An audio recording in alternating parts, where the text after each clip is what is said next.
यजुर्वेद के thirtieth chapter 30वें अध्याय का तीसरा मंत्र है। ओम विश्वानि देव सवितर दुरितानि परासुव यद भद्रम तन्न आसुव।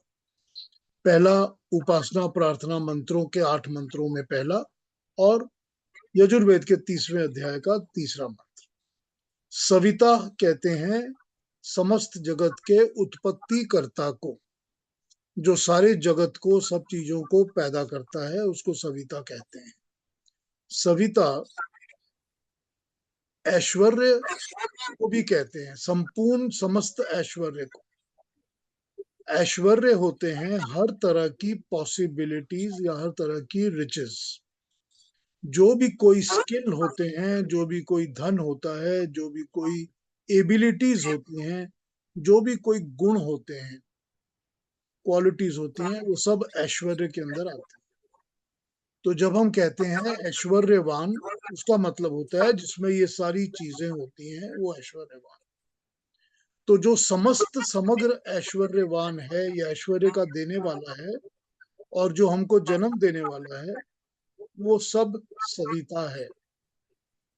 That is what the word Savita means.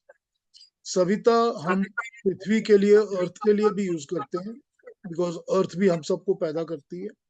Savita हम सूरज के लिए भी यूज करते हैं, क्योंकि सन से ही सारी क्रिएशन, सृष्टि, इसमें सब कुछ पैदा होता है। सविता हम माँ के लिए भी यूज करते हैं, क्योंकि माँ भी तो हमको पैदा करती है ना। तो सविता वर्ड जो है उसकी एप्लीकेशंस इस तरह की जाती है।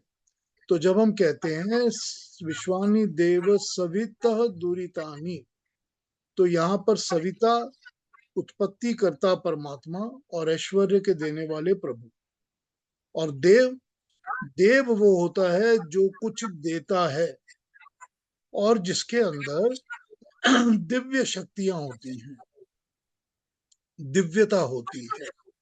दिव्यता का मतलब होता है कि वो वाली चीजें जो मनुष्यों में नहीं होती, जो गुण हमको बाहर से मिलते हैं, जो गुणों के लिए हम परमात्मा से प्रार्थना करते हैं या हम जो मांगते हैं। तो देवता वो होता है जो देता है। देवता वो होता है जिसमें दिव्यता, दिव्य गुण होते हैं, वो देवता। तो हमने कहा सवित्र देव सवित्र दुरितानी, तो देव हो गया शुद्ध स्वरूप, शुद्ध स्वरूप सब सुखों का देने वाला परमात्मा, वो हो गया देव।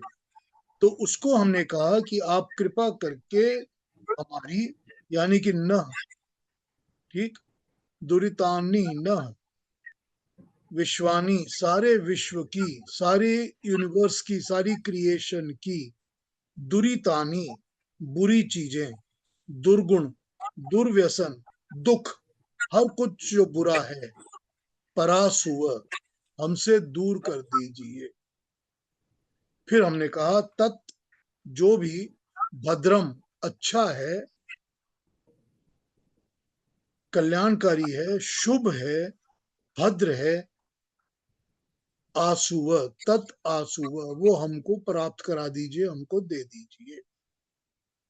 ये मंत्र का बेसिक मतलब है।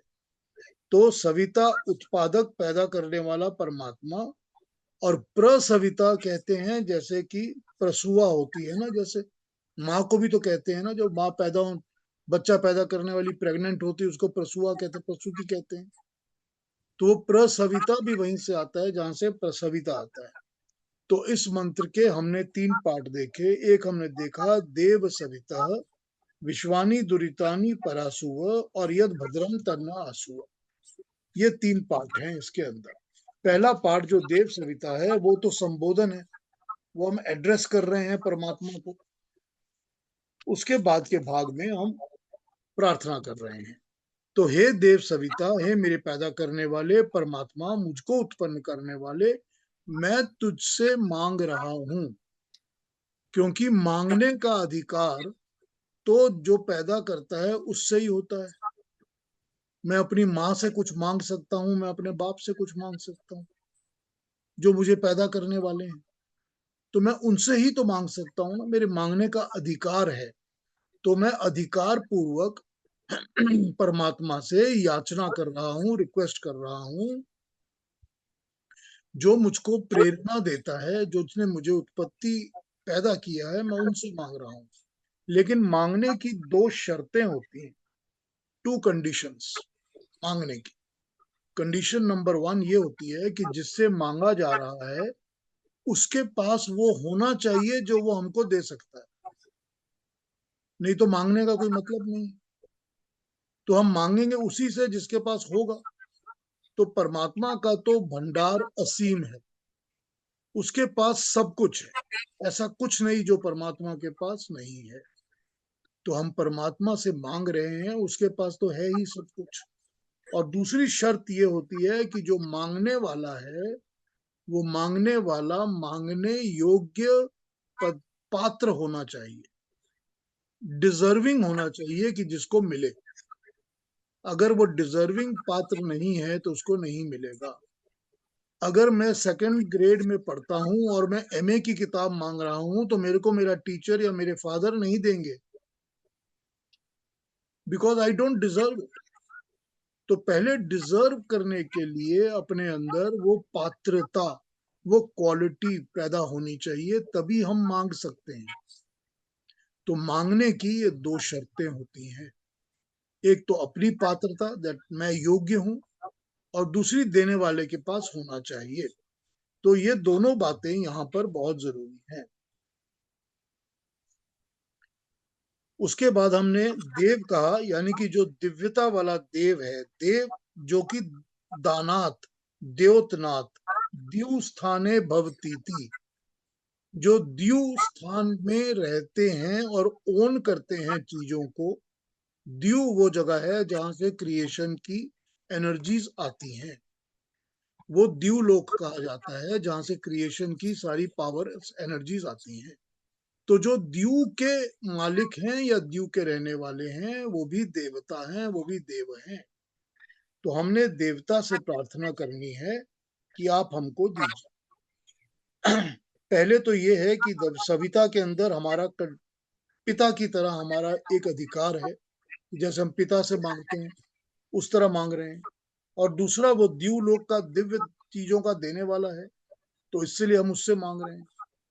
फिर हम बोल रहे हैं विश्वानी दुरितानी परासुव, सारी दुनिया की दुरित, बुरी चीजें, दुष्ट चीजें, जो भी दुर है, खराब गुण, खराब कर्म, खराब स्वभाव, खराब व्यवसाय, सब कुछ जो दुर्गुण दुर्व्यसन है, जो दुख वाला भरा चीजें हैं, जो भी दुरित है, दुह प्लस इतम, दुरितम, इन सब को मुझसे दूर कीजिए, इन सब को मुझसे दूर हटाइए। तो इसके अंदर दुष्ट ज्ञान, अलग अलग गलत ज्ञान जो गलत किताबों से मिलता है, जो गलत सोर्सेस से मिलता है, आजकल जो हमको सारे मीडियाज, सोशल मीडियाज के थ्रू मिलता है, सो जो दुरित ज्ञान जो है, जो भी दुष्ट ज्ञान है, वो सारी दुष्ट ज्ञान की चीजें, वो सारा दुष्ट कर्म जो हमारे होते हैं, गलत आदतें जो होती हैं, कभी हम जुआ खेलते हैं, कभी हम शराब पीने चले जाते हैं, कभी और कोई गलत काम, जो गलत काम है, दुष्ट गमन मतलब गलत गति, गलत जगह जाना, ये कंप्लीट बुरी चीजें। और दुष्ट प्राप्ति मतलब गलत तरीके से प्राप्त की हुई चीजें, रॉन्गफुली एक्वायर्ड, और बैड हैबिट्स, और जो भी हमको बुराई की तरफ लेके जाती है, वो सब दुरित है। इन सब से क्या होता है? इन सब से दुख होता है। दुख क्या है? दुख बुरा, ख आकाश, यानी कि घटने वाली चीज या गति, गति जहां पर होती है वो दुख होता है। तो जो बुरी चीज घट की गति होती है वो दुख होता है। तो इन सब चीजों को, दुष्ट ज्ञान को, बुराइयां को, दुष्ट लिटरेचर को, दुष्ट हैबिट्स को, संस्कृति को, इन सब को हमसे दूर रखिए परमात्मा। क्योंकि जब बुरी चीजें हमको हमारे साथ चिपक जाती हैं तो वो हमको बुराई की तरफ ही लेके जाती हैं। अगर कीचड़ में पैर गिर जाता है तो हम उस पैर को धो तो सकते हैं, लेकिन उससे अच्छा है कि कीचड़ पे पैर पड़े ही ना। तो हम तो परमात्मा से यही प्रार्थना कर रहे हैं कि दुरित को हमसे दूर ही रखो, हमारे पास भी मत लाओ। हमको साफ नहीं करना, हमको उससे दूर ही रखिए, कृपा करिए, ये संस्कार हमको नहीं चाहिए। जो बुरे संस्कार होंगे वो बुरे कर्म करवाएंगे, क्योंकि जो कर्म होते हैं वो सब ज्ञान से होते हैं। अगर ज्ञान बुरा होगा तो कर्म भी बुरे होंगे, क्योंकि सब कर्म ज्ञान से ही जन्म लेते हैं। तो हमको बुरे ज्ञान से दूर रखिए परमात्मा। हमारे अंतःकरण में ये प्रेरणा दीजिए कि हम सब बुरी चीजों से दूर रहें। परमात्मा कोई आकर तो हमको कुछ बोलेंगे नहीं या हमारा हाथ पकड़ेंगे नहीं। परमात्मा हमको प्रेरणा देंगे, हमारे मन के अंदर, हमारे हृदय के अंदर प्रेरणा देंगे। वही तो हम मांग रहे हैं ना अपने इस पिता से, कि हमको प्रेरणा दीजिए कि हम हर एक दूर बुरी चीज से हम दूर रहें। मतलब ये हो गया कि तब हमको अच्छी चीजों के साथ जुड़ना पड़ेगा, तभी हम बुरे से दूर रहेंगे। तो जब हम अच्छे के साथ जुड़ेंगे तो बुरे के साथ हमारा लगाव आस्ते आस्ते ठीक हो जाएगा। अब देखिए, भगवान कृष्ण के साथ जुड़े हुए थे सारे पांडव, लेकिन फिर भी तो बुरी जो आदत थी वो उनको जुआ खेलने के लिए ले गई। क्यों? क्योंकि बुरी आदत थी, क्योंकि वो दुर्व्यसन है, दुरित, और बुरा संस्कार है। वही दुरित है जिसने उनको फोर्स कर दिया कि आप बुरे की तरफ चले। तो यही हम परमात्मा से कहते हैं, प्रेरणा मांगते हैं कि हर किस्म के दूर को, दुरित को हमसे दूर करें। और फिर हम कहते हैं परमात्मा से कि यद भद्रम तन्न आसु। अब मनुष्य के अंदर जो बुराई होती है, दुरित होती है, गलत चीजें होती हैं, वो क्या करती है? वो उसको कर्म करवाती है। और कहा जाता है कि एक पांचों में से, सॉरी, पांचों में से एक इंद्री भी अगर गलत काम में लग जाए, तो जैसे बर्तन में छेद होने से सारा पानी चू जाता है ना आस्ते आस्ते, उसी तरह मनुष्य पूरी तरह उसी तरफ लग जाता है।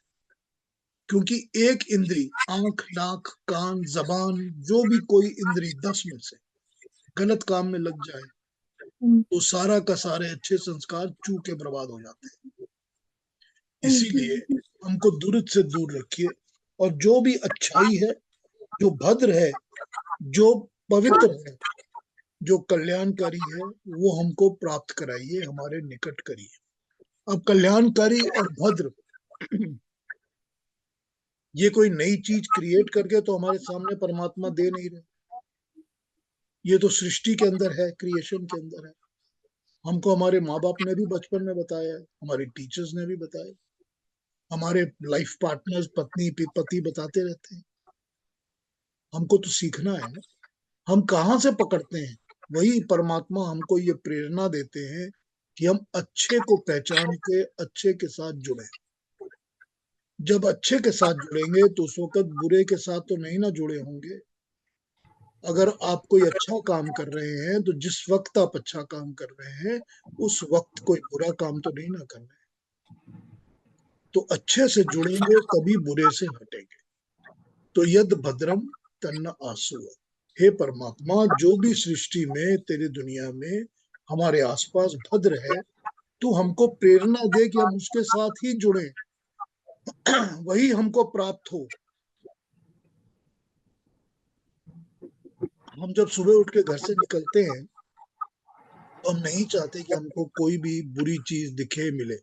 हमको कोई एक्सीडेंट नहीं चाहिए, हमको कोई बुरा गलत आदमी नहीं मिलना चाहिए, हमको बुरे लोग, बुरी चीजें, बुरे विचार नहीं मिलने चाहिए, हमको अच्छा ही मिलना चाहिए। हे परमात्मा, शुभ कर्म कराओ, शुभ दिलवाओ, अच्छे लोग मिलवाओ, अच्छी घटनाएं हमारे जिंदगी में दो। तो हम परमात्मा से यही प्रार्थना करी जा रहे हैं कि जो अच्छा है हमको वही मिलना चाहिए। आंतरिक वृद्धि, यानी कि हमारा जो अंतःकरण है उसकी वृद्धि होनी चाहिए। एक देखिए, इकोनॉमिक्स का एक लॉ है। इकोनॉमिक्स का लॉ ये कहता है कि कोई भी चीज स्टेटिक नहीं होता। कोई भी कंपनी जो चलती है, बिजनेस जो चलता है, अगर वो बिजनेस ने पिछले साल $1 लाख कमाया है और इस साल भी $1 लाख कमाया है और अगले साल भी एक कमाया है, तो वो स्टेटिक नहीं है, वो नीचे जा रहा है, ऊपर नहीं जा रहा। करेक्ट? क्यों? क्योंकि बाकी के डायनामिक्स तो चेंज हो रहे हैं ना, बाकी की जो एक्सपेंसेस हैं वो तो बढ़ते जा रहे हैं ना। तो ऑब्वियस है कि जो $1 लाख पिछले साल था, अगले साल $1 लाख की मार्जिन ऑफ प्रॉफिट कम हो जाएगी। एग्जैक्टली यही स्टेटिक कंडीशन हमारी है। अगर हम अच्छे की तरफ प्रोग्रेसिवली नहीं बढ़ रहे, तो इसका मतलब है कि हमारा नुकसान हो रहा है, हम गलत की तरफ जुड़ रहे हैं। कोई ना कोई गलती हमको पकड़ रही है, कुछ नहीं पकड़ रहा तो यही पकड़ रहा है कि हम आगे नहीं बढ़। तो आगे बढ़ने के लिए कॉन्स्टेंटली भद्र के साथ, अच्छे के साथ प्रेरणा लेके स्टेप बाय स्टेप आगे बढ़ना ही पड़ता है। जो हमने कल अचीव किया था, आज हमको उससे थोड़ा ज्यादा करना है। जो आज किया, हमको टुमारो उससे थोड़ा और ज्यादा करना है। यही होता है भद्र की तरफ बढ़ना। अगर ये प्रयास नहीं करेंगे तो दुरित पीछे से पकड़ के खींच लेंगे।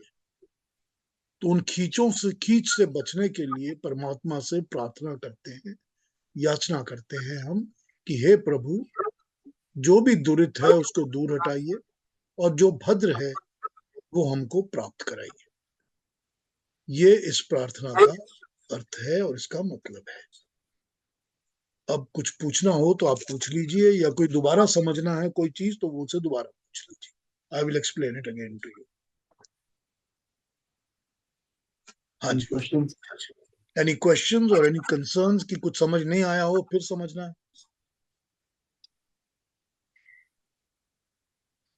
मैसेज समझ आई है? I have been clear in my message. Very clear. अब इस मंत्र में, सॉरी, क्वेश्चन? हाँ जी, इस मंत्र में आप इसको जितना थॉटफुली एक्सपैंड करना चाहें अपने दिमाग में इसको एक्सपैंड करके देख सकते हैं, अपनी जिंदगियों पे अप्लाई करके देख सकते हैं। मेरी अपनी लाइफ पर, आप अपनी लाइफ पर इसको एक्सपैंड करके देख लीजिए कि हमने जब जब कोई भी दुरित बुरे विचार को मन में पाला है, उसने हमको दुख दिया है, कहीं ना कहीं हमको प्रॉब्लम्स क्रिएट की है हमारे, और उनको मिटाने के लिए चेष्टा करनी पड़ती है, कोशिश करनी पड़ती है। जब तक हम कोशिश नहीं करते, बैड इंप्रेशन, बैड थॉट हमारा क्लियर नहीं होता, जाता नहीं है, वो हमको खींचता है और जोड़ लेता है। बुरे के साथ फिसलना बहुत आसान होता है, ऊपर चढ़ना मुश्किल होता है। फिसलने में तो कोई प्रॉब्लम होती नहीं है, पैर लगाइए और कड़क से आदमी निकल जाएगा, लेकिन ऊपर चढ़ते वक्त कष्ट करना पड़ता है। तो दुरित से बचने के लिए प्रेरणा की जरूरत पड़ती है, परमात्मा से मांगते हैं, हे प्रभु keep it away from me, और अच्छे की तरफ प्रयास करते रहना पड़ता है। उसमें भी परमात्मा से प्रार्थना है कि हे प्रभु, हम प्रयास करते ही रहें, हमको अच्छी अपॉर्चुनिटीज ही देते रहो। ठीक है ना? हाँ जी। क्वेश्चंस? Any comments? बहुत सुंदर। वही है कि आपने बहुत अच्छे से बताया, और अपनी बुराइयों को दूर करने के बजाय यही है कि आप बुराइयों को अपने पास लाने ही मत दो, राइट? तो अभी जो जनरेशन है हमारी, जो हम इनफैक्ट हम लोग भी बीच में इन्वॉल्व है कि हम सोशल मीडिया से, और अभी इतना एक्सपोजर है, कितनी सारी चीजें, कितनी इंफॉर्मेशन है ना, कुछ अच्छी है कुछ बुरी है। तो कोशिश करनी चाहिए ईश्वर हमें ऐसी एनर्जीज देता रहे कि हम वो बुरी चीजों को हमारे अंदर पास में ना आए, या समहाउ हमारे से दूर जाती रहे। देखिए, वही तो एग्जाम्पल यूज किया ना मैंने अभी आपको। मैंने बताया कि भगवान कृष्ण साथ थे तो भी युधिष्ठिर जुए में लग गए ना, और उसका क्या देखो, परिणाम हुआ ये तो सबको पता है। इतनी बुरी हालत हुई उन लोगों की, सब कुछ, राजपाट की इज्जत सब बिगड़ गया, और उसके बाद जंगल भी रहना पड़ा, 14 साल वनवास में, 12 साल वनवास में रहना पड़ा छुप के। क्यों? क्योंकि बुरी आदत, बुरे से दूर कैसे नहीं रहे। वो ना भी तो बोल सकते थे कि मैं बुरा नहीं करूंगा, मैं ये काम नहीं करूंगा। यही प्रॉब्लम होती है ना, कि जब बुराई जो होती है ना, वो कब पकड़ के अंदर खींच लेती है ना, एब्जॉर्ब, सक कर लेती है, ये पता नहीं चलता। आप सोचते हो थोड़ी सी देर के लिए मोमेंटरीली ही कोई चीज को एंजॉय कर रहे हो, या फिर इवन किसी की बुराई ही है, जैसे एडिक्शन एक चीज है, या फिर लोगों की बुराई करना है ना, लोगों के ऐसे चस्के लेने के लिए बातें करना, उसमें आप थोड़ा सा इन्वॉल्व होते हो, लेकिन आप उसमें रोल होते इन्वॉल्व होते ही जाते हो। नेगेटिविटी बढ़ती चली बढ़ती जाती जाती है। है, बिल्कुल बढ़ती। वहीं पे रोक लगा दीजिए इस पे, ताकि वो सिलसिला बढ़े ना आगे। नहीं, बस मैं ये कह रहा कि Swami ji, I have a question. हाँ जी। You summarized it very well. In our real life, we have friends, we have relatives, and we have very close ones who happen to have a habit or some sanskar from the past which is negative. It could be addiction to any substance, it could be, gambling, it could be anything which is not conducive in day-to-day life. Now, one aspect is because you understand the meaning that I don't have to be in a bad company. But at the same time, you have a moral dilemma which says that, yeah, मेरे को इसको भी help करनी है so that this fellow comes out of it. So the question here is, I know there is always a risk that you may acquire a bad habit, but at the same time, the morality could be that you have to help someone get out of a bad habit.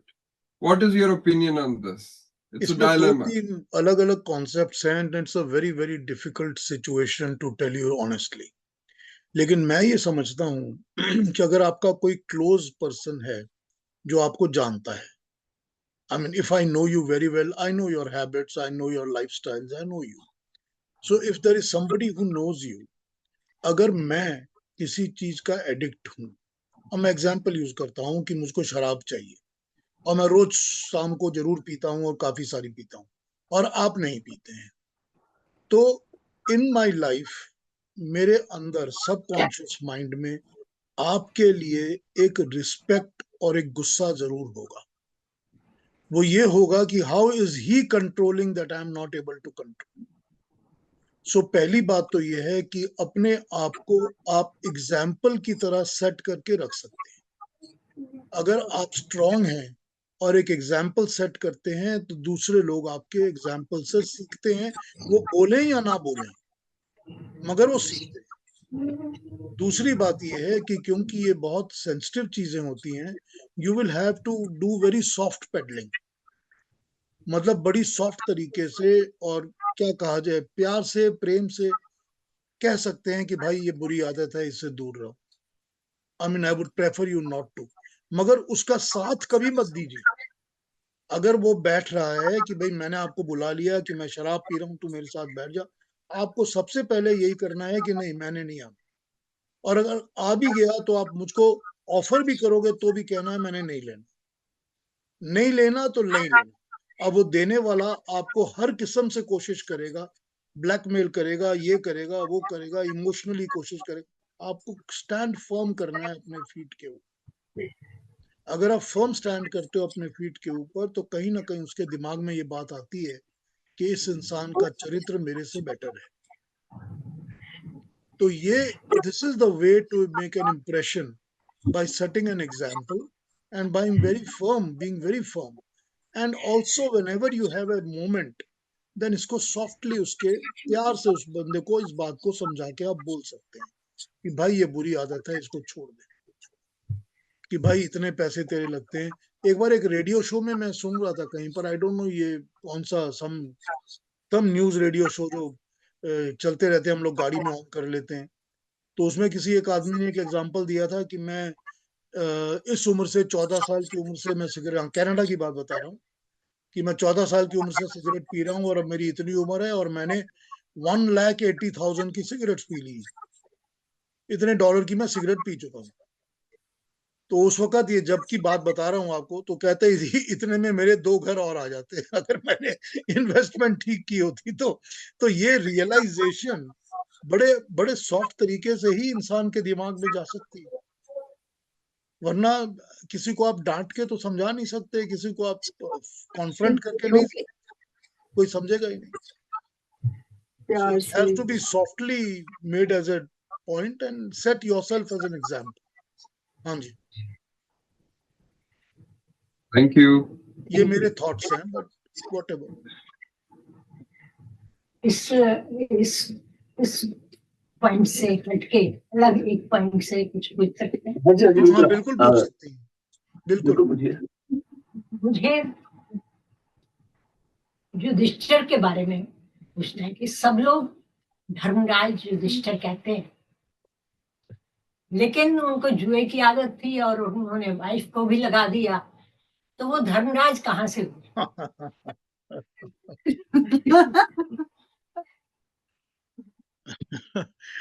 वो धर्मराज इसीलिए हो गए क्योंकि बाकी सब लोगों में से कुछ बेटर थे. वाइफ को लगा देना जुए नहीं में उसको नहीं, उनको धर्मराज इसीलिए कहते थे क्योंकि उनका subject of study and education धर्म था. जैसे अर्जुन का सब्जेक्ट या भीम का सब्जेक्ट कुछ और था. अर्जुन का सब्जेक्ट था धनुर्धर विद्या, सहदेव का सब्जेक्ट था ज्योतिष विद्या, उनका सब्जेक्ट था धर्म. तो क्योंकि उनका सब्जेक्ट ऑफ एजुकेशन धर्म था, इसीलिए उनको धर्मराज कहा जाता था. धर्म तो उन्होंने निभाया नहीं. और नहीं था. देखिए भगवान कृष्ण का सब्जेक्ट था योग, क्योंकि उनका योग सब्जेक्ट था, उनको योगी राज कहा जाता है, बिकॉज वो योगी थे पूरी तरह से. इसी तरह से युधिष्ठिर का सब्जेक्ट ऑफ एजुकेशन धर्म था, तो उनको धर्मराज का टाइटल मिल गया था. मगर इससे वो धार्मिक मनुष्य हो गए ये जरूरी नहीं है. और वन मोर प्लीज. हाँ जी. रामचंद्र जी को मर्यादा पुरुषोत्तम राम कहते हैं, और जिस तरह से उन्होंने सीता का त्याग किया, तो आई डोंट थिंक कि वो मर्यादा पुरुषोत्तम राम कहलाने के लायक. एक सेकंड रुक जाइए, एक सेकंड रुक जाइए. क्योंकि जो वाल्मीकि की रामायण है, वाल्मीकि की रामायण जब ये वापस अयोध्या लौटकर आते हैं और अपना राम राज्य स्थापित करते हैं, वहीं पर खत्म हो जाती है बस. ये तो मैं पता है. उसके बाद कोई भी ऑथेंटिक स्टोरी नहीं है. उसके बाद की सब स्टोरीज जो हैं वो बाद में बनी हुई हैं. इसीलिए सीता का त्याग हुआ था, ये गलत है. कभी सीता वन में गई ही नहीं है. लव और कुश उनके अपने घर में पैदा हुए हैं. लव और कुश के साथ उनका वॉर हुआ था, गलत है. ये सब कहानियां बाद की हैं. ये वाल्मीकि की रामायण अकेली है जो ऑथेंटिक है बस. सो कहानियों पे बिलीव मत करिए. सबको समझाना बड़ा मुश्किल है. और इसी में आपको एक बात बताता हूँ. वाल्मीकि की रामायण कहती है कि सीता की अग्नि परीक्षा थी. उसका ये मतलब नहीं है कि सीता आग के ऊपर चलकर आई थी. उसका मतलब ये है कि जो 1 साल वो रावण के वहां रही थी, वो उसकी अग्नि परीक्षा थी. क्योंकि रावण बहुत ही गुड लुकिंग हैंडसम आदमी था. क्योंकि रावण की नगरी सोने की नगरी थी, उसमें इतनी अट्रैक्शंस थी. और ये सीता जो थी, ये तो जंगल के उसमें से निकल कर आई थी, जिसके पास कुछ भी नहीं था. रहने को, पहनने को कोई अच्छे कपड़े नहीं थे, कोई रहने को मकान घर अच्छा नहीं था. कुटिया में रहती थी, रूखा सूखा भोजन खाती थी. उसकी जगह उसको वो महलों का गोल्डन पैलेसेस मिल गए. वहां की उसको रानी बनाने की ऑफर हो गई. वो उसकी अग्नि परीक्षा थी, जिस अग्नि परीक्षा में से वो निकल कर आई है भगवान राम के सामने प्योर होकर, खड़े होकर कि मैंने इन सब लोभ के आगे मैं नहीं झुकी. ये उसकी अग्नि परीक्षा है. ये समझना पड़ेगा कि वाल्मीकि लिखते क्या हैं. वो ये नहीं लिखते कि आग के ऊपर चढ़ गई वो. ये सारी बातें जो है ना, ये कहानियां बाद की बनी हुई है. We have to understand, we have to tell people correctly ये स्टोरी ये है एक्चुअली. तो कैसे हाँ जी, हाँ जी. तो इसका मतलब राम जी ने उनको कभी भी ऐसे शक नहीं करा कि तुम रावण के घर में रह गए. सवाल ही नहीं पैदा होता. सवाल ही नहीं पैदा होता. क्यों शक करेंगे? देखिए मैं आपको एक बात बताता हूँ. आप शादीशुदा हैं, आपके हस्बैंड हैं, ठीक है, आपके हस्बैंड 10 दिन के लिए किसी टूर पे गए हैं, वापस आए हैं, तो आप क्या शक करेंगे उनके ऊपर? कर सकते हैं, कर भी सकते हैं, लेकिन जो प्रेम होता है ना, जो असली प्रेम होता है ना, उसमें विश्वास होता है, उसमें ट्रस्ट फैक्टर इनबॉर्न हो जाता है। और दूसरी चीज होती है कि आप एक दूसरे के स्वभाव को पहचानते हैं, और जब वो हम लोगों के सबसे ज्यादा कैरेक्टर वाले इंसान हैं, वही मर्यादा पुरुषोत्तम है, तो वो तो पहचानते हैं ना अच्छी तरह कि माँ सीता का कैरेक्टर क्या है, तो शक करने का सवाल ही नहीं पैदा होता। और जो राम जी उधर से नॉर्थ से अपने पार करके समुद्र भी लांग के श्रीलंका पहुंच गए हों प्यार के कारण, प्रेम के कारण, वो फिर बोलेंगे कि सीता माता पे शक कर रहे हैं। सवाल ही नहीं पैदा होता, समझ नहीं आती है बात, सवाल ही नहीं पैदा होता ना, सवाल ही नहीं पैदा। सही बोल। हाँ जी, और पूछेंगे कुछ? बहुत बहुत धन्यवाद पीयूष जी, आपका हमेशा की तरह। अगले सेशन में मैं दूसरा मंत्र पकड़ लूंगा, हिरण्यगर्भ समरवत तथाग्रे वाला, उस पर बात करूंगा। और फिर भी आपके दिल में दिमाग में कोई और क्वेश्चंस हो तो गैदर करके रखिए, फिर पूछ लीजिएगा मेरे। चलिए, थैंक यू सो मच, बहुत बहुत धन्यवाद। Thank you.